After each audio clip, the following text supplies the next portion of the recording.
আমি আর মা প্রথম প্রহরের পুজো সেরে নিয়েছি, আর এইদিকে দাদা তো বাড়িতেই পুজো করবে, তাই ও একটু দেরিতে পুজো করতে বসেছে। আর আমরা যেহেতু 4 প্রহরেই জল ঢালবো, তাই আমরা বাড়ির পাশে একটা মন্দিরে এসেছি।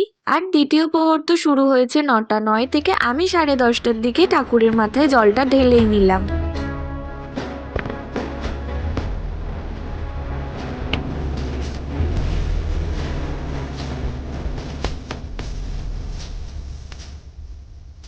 আর এইবারে আমাদের দ্বিতীয় প্রহরের জল ঢালাও কমপ্লিট হলো। আর তৃতীয় প্রহরের তো পূজা ছিল 12টা 17 থেকে, তাই আমরা একটু খালি খালি পুজো দেবো বলে 12টা 25-এর দিকে আমি পুজো দিতে বসে গিয়েছি।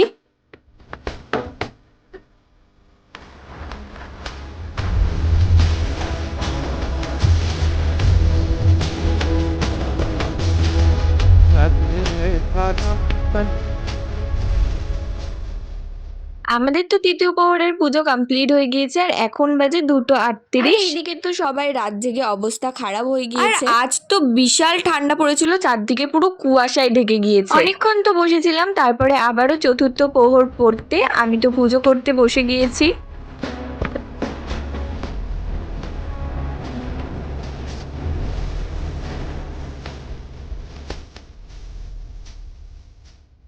আমাদের তো 4 প্রহরের পুজো কমপ্লিট হয়ে গিয়েছে, এবার অঞ্জলি দেওয়ার পালা। অঞ্জলি দেওয়ার পর চরণামৃত খেয়ে আমি উপোস ভাঙলাম। সবকিছু কমপ্লিট হতে 5টা 18 বেজে গিয়েছে। এবারে আমরা সবাই যাচ্ছি বাড়ি। আর তোমাদের তো আগেই বলেছিলাম যে দাদা আমাদের বাড়ির মন্দিরে পূজা করবে। আর এইদিকে আমি, আমার মুখ দেখে তো মনেই হবে না যে আমি সারা রাত জেগে বসেছিলাম। সত্যি বলতে আমার কোনো রকম কষ্টই হয়। আর আমার মা তো আগের দিন রাতেই সাবু ভিজিয়ে রেখেছিল, সেটাই আমরা খেলাম। এইভাবে পুরো শিবরাত্রির দিনটা আমাদের কাটলো।